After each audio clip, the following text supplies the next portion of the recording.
Hello, everybody. This is Fun Police, and just a few hours ago, at the time of recording, the balance changes for May of 2022 have just been revealed for Cards. They're coming out on May 10th, and there are some pretty notable changes here. Probably going to offer some meta shakeup as some Tier 1 decks maybe are knocked down a little bit, allowing maybe some meta shifts. Quite an exciting time. Regardless, if you enjoy content related to cards, make sure to like and subscribe. You don't want to miss out on any new content such as deck techs or future card reveals. But regardless, let's just jump right into it, starting off with the Second California. The Second California is, for the second time, being reworked. It is now losing one attack, and its effect has been reworked to read combat damage dealt to this unit is reduced to 1. What this essentially means is that although Second California will not lose attack anymore, he is now completely able to be removed through orders, which makes pretty much every nation have some amount of options to deal with him. Previous iterations of Second California have been very problematic when they were able to essentially be buffed up and become almost impossible to remove. Now that is no longer going to be the case, because if the enemy goes to buff him, you can simply use something like, say, the Hammer, which is the 3-credit deal 6, and you're able to probably kill the Second California or leave him so low on health that he won't be a problem for long. I still think Second California has some purpose. The simple fact that he's able to kind of be immune to combat damage means that he could potentially be a powerful trump card, again, in like something such as US frontline mirrors.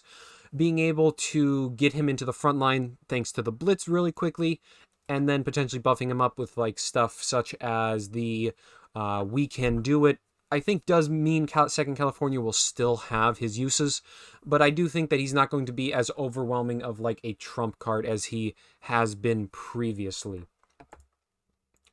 Moving on, we have the Spitfire Mark II-A, which is receiving a change.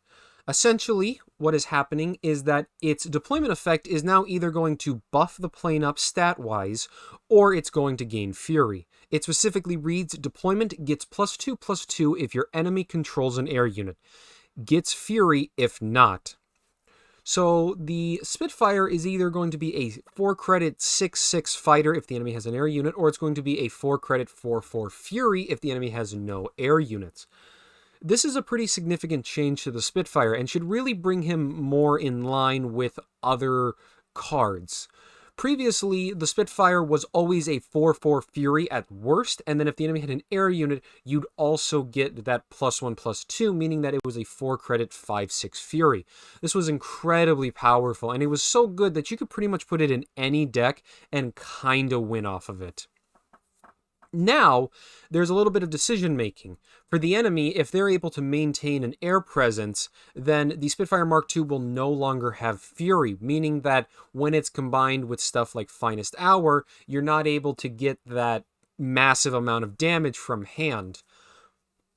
On the other hand, if you can't deal with something like a 6/6 fighter, then not having air units on the board means that you just have to deal with the Fury side of it. I think overall people are definitely going to just prefer to deal with it as a 6/6. We've seen that 4 credits for a 6/6 fighter is good but not broken, so I think that the Spitfire is going to be a much more fair card now. Even if he gets cheated out on like turn 2, it's definitely going to be able to end some games, but it's not going to be as like decisively, oh, I just lost the game because they played Spitfire on turn 4 and I can't kill it, so it's going to deal 10 damage to me. That's no longer going to be the case. So I think that's overall a good change. Then we have Underground State receiving a tiny nerf. Instead of sending the enemy unit to the opponent's hand, it instead just retreats the unit. This is a nice little nerf to Underground State, which has been a very powerful card and probably one of the strongest cards in like Legion decks overall. I still believe it is quite powerful because being able to bounce something in the enemy support line and adding legions and also intelling, it's still a very powerful combination of effects. But again, stuff that against something like a big unit in the front line, Underground State will have a little bit of a worse time against. So it's a small nerf, I think, largely only centered around maybe some of the more aggressive decks or decks that are like planning on like having buffs on units and pushing them into the front line. But otherwise, I think Underground State is still just probably one of the best one of the best cards for a Legion based deck, and it's just really good overall. So those are the 3 nerfs, pretty much all hitting some of the top tier decks. Most notably, US Frontline is getting hit, and British Air is receiving a nerf. And then, to an extent, the Polish Legions is getting hit, which is going to affect some variants of US Frontline or some variants of Control, even though they're maybe not as strong. The US Polish version has been doing very well as a deck, probably sitting as one of the best versions of US Frontline, so it's kind of getting a double nerf. I believe that these are more so of side nerfs hitting some of the outer lying cards. Definitely impactful, but they're not hitting a core thing like the M4 Sherman. So I think like US Frontline will still be very, very powerful. Regardless, let's move on to buffs and reworks, starting off with the 820 Havoc. This is receiving a total overhaul. It is going up 1 credit cost, so it is now a 4 credit 2/2 bomber. However, it is gaining Blitz, and its deployment now reads, your bombers operate for 2 less this turn. Now, this notably also means that the Havoc itself will be able to immediately act on the turn you play it, which is actually quite powerful. We've seen examples of something like a 4 credit 2/2 Blitz Bomber having seen play before. Most notably, I would say something like the Blackburn Skua from the British did used to see play in Brit Air before it eventually got nerfed. And I think the Havoc falls in a similar area to that, being essentially able to develop a bomber unit, but also being able to deal 2 damage to pretty much anything. It also has the upside of being able to synergize with bomber-heavy decks. So I think the first thought everybody's going to have is British US Air. However, I do actually want to point out that the current Brit-US lists only run about 7 bombers. That's largely coming down to Swordfish, Albacore, the Wellington, and HMS Illustrious.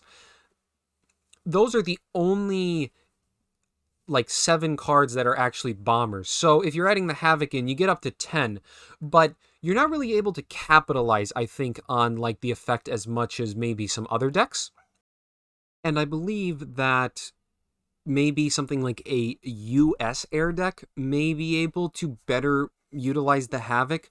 Or at the very least, British Air is going to have to, I think, reinvent itself a little bit in order to squeeze in some additional bombers in order to really make Havoc like a powerful card. And it is definitely seeming like one of the potentially strongest cards that in a deck. It could be an enabler for, I think, a variety of lists.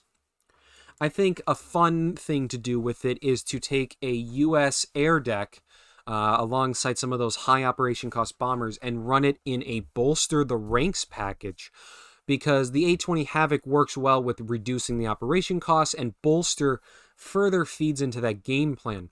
I don't know how competitive it's going to be, but it does sound as an interesting package. Next up, we have the P61 Black Widow. Its effect has been reworked. It now reads, at the start of your turn, give a random friendly air unit immune this turn. That is only to the end of your turn, so it's only going to protect it if the unit attacks into something and it would take damage. It's a card. This is a change that I'm a bit hesitant to comment on. The reason being is that I don't think it's very good. The effect is essentially the KI 100 Goshikins effect. However, it is completely random in who it hits, and 2, it doesn't consistently, I think, land on the targets you want. Most notably, I think that if you're playing bombers in your US Air deck, the Black Widow can potentially make your bombers immune to damage for the turn, but bombers already don't take damage. And I think that that kind of whiff makes Black Widow difficult to run. The only place I could see this working is potentially in like a US fighter deck specifically, because you just don't really want bombers on the board when the Black Widow is out. You want fighters that are then able to trade in and deal with stuff. And there are some US fighters that work well with it. Stuff like the P-47 Thunderbolt or the A-39 Area Cobra is, both of those are potentially quite powerful in combination with the Black Widow. But the Black Widow is also very slow. You have to play a 5 mana 5 credit 4/5 and then wait a turn, and then your reward is that one of your units get to attack and essentially like save a few points of health. When you could just do something like play better units and then use We Can Do It on them. So I think that the Black Widow would probably fit into like a US fighter deck, but otherwise I'm not seeing a purpose for it. I feel like maybe it should have had a more durable stat line if this was the effect that was to come out with it. Something like 3 health and 6, or 3 attack and 6 health, I think might have been better, because then you would have had, it is more likely to stick around, because 6 health on a fighter is difficult to remove, and I think that might have helped it. Then we move on to the 222nd Guards Rifles, receiving a pretty hefty amount of changes. It's going up by 2 credits, going from 7 to 9 credits.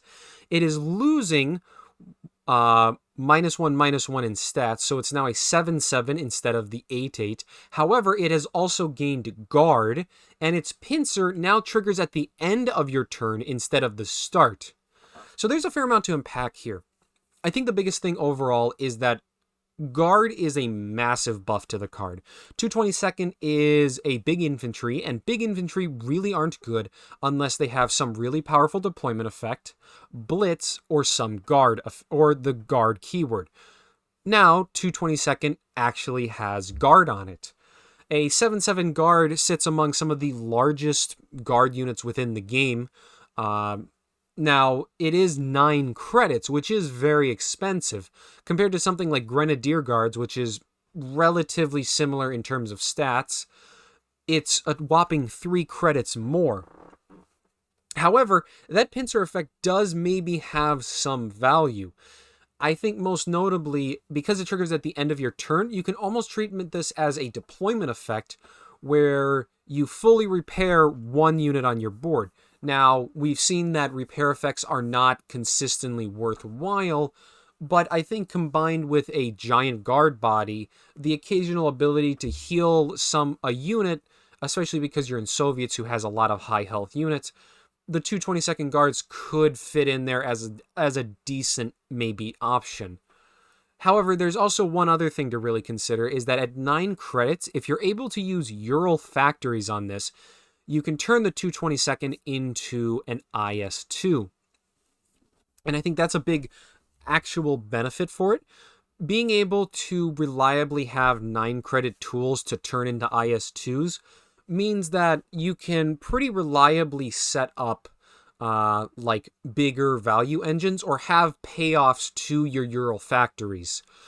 I could totally see some decks playing out 222nd Guards, having it maybe soak some damage, blocking like enemy attacks for a turn, and then you trade with it, it maybe goes down to maybe a couple health points, and then you Ural factory and get an IS-2 out of it. It could potentially be something Soviet value is interested in, but it is quite slow. I think that honestly one of the best places to potentially run this is in a Machines of War deck. I've done a deck tech about it before, and you can check the description for a link to that, but I think the 222nd might be worth running by the simple fact that it is a 7/7 Guard that can turn into an IS-2 that could potentially add a lot of power to the game plan.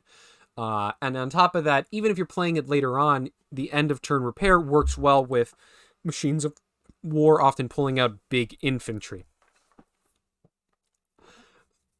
In terms of Soviet value, I am hesitant to say this would see play. It is just very, very slow, but it's maybe a decent option if you open it and have like a budget, or maybe there are times where you just want a big, big old guard and you want to repair your like other IS-2 on the board, because have been times where a repair could potentially be impactful. So I think that although going up 2 credits is definitely a big cost increase, there's a lot of things that kind of I think have made 222nd better overall.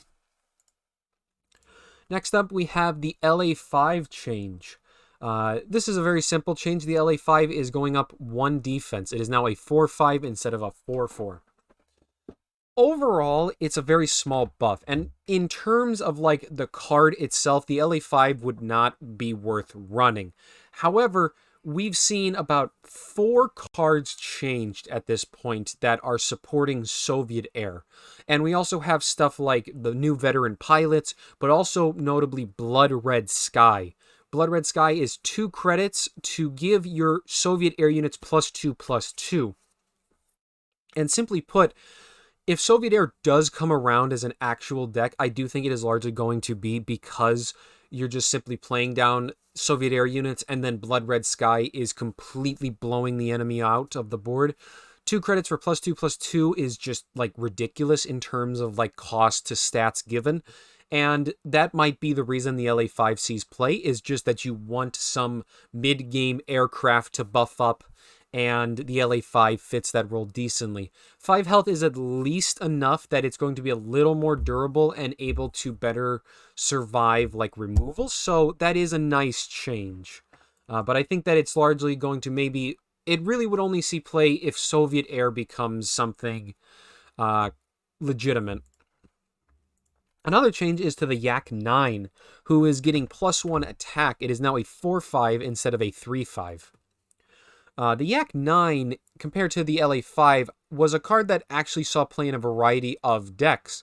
Most notably, Soviet Value at one point did run the Yak9 because you were able to put out a decently sized fighter, and then it drew you a Soviet unit from a Soviet card from your deck. The Yak9 does something similar. The Yak9 does the same thing, but most notably, the 4-5 stat line is just better overall. And I think the Yak9 not only could fit well into a Soviet air list, but also might work its way back into Soviet Value as a decent mid-game option that also happens to draw you a card. Then we have 2 Italian changes. The first off is the Machi C202. I probably just butchered that name. I apologize.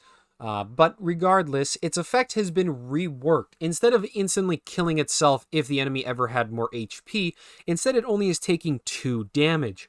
So what this means is that if the 202, if your HQ has less defense than the enemy HQ, then the Machi or the 202 deals 2 damage to itself and becomes a 2/2 fighter, meaning that you at least have 1 more turn to make use of it. This is now a much more powerful card, because especially early on, you're able to potentially play this on turn 2 and just have a 2/4 fighter for 1 operation cost. This is potentially a big buff to Italian air. And when we take into the account the Fiat CR42's change, which is a little complicated, its cost and operation cost have been swapped. It is now 1 credit, but it operates for free, and its deployment has been changed. Gets +1 attack if you control more units than the enemy. So if you play this and you have more units than the enemy, this is a 2/2. This is a 1 credit 2/2 fighter that operates for free. I think that honestly, the Fiat and the 202 could be a strong enough package of early game aircraft to be put into various air decks. I think British Air is honestly going to be quite interested in it, and I also think that notably Japan Air might be really interested in this. Japan Air has for a long time really suffered by the lack of decent 1 and 2 drops, and the CR42 and the C202 are potentially really good at filling those slots, being overstated units. So I think there's some very interesting stuff going on here. And I think that honestly, Italy is going to become a good air ally. That is all of the changes, though. That's a total of 10 changes. Overall, I do mostly like this balance patch. I think it hits many of the top decks. I do think that we I have seen a bunch of people commenting that combined arms with the Humber have not been changed, but I do think that it is a little bit early to make changes. That deck has only been around for maybe a week or two at this point, at least in terms of like people figuring out the higher end strategies with it. So I think it would have been a little premature to probably put out a nerf to that deck. Although the deck is definitely a tier 1 deck, and maybe it will rise even higher because the other tier 1 decks have been nerfed. So we'll have to see how the meta shifts, but overall I am personally quite excited for it. I have some pretty fun ideas now. Most notably, I'm going to try out Japan, Italy Air, and that may be the first deck tech, or maybe we're going to try Soviet Air. There's a lot of air decks I want to try all of a sudden. So keep an eye out for those. Again, make sure to subscribe and you don't miss out on any of those videos and deck techs, because hopefully they're going to be a lot of fun. But otherwise, I want to thank you all so much for watching. Comment down below which balance change you found the most interesting. Were there any you really hate or any that you really like? I'm always curious to hear what everybody says. With that said, I want to thank you all so much for watching. Have a good day.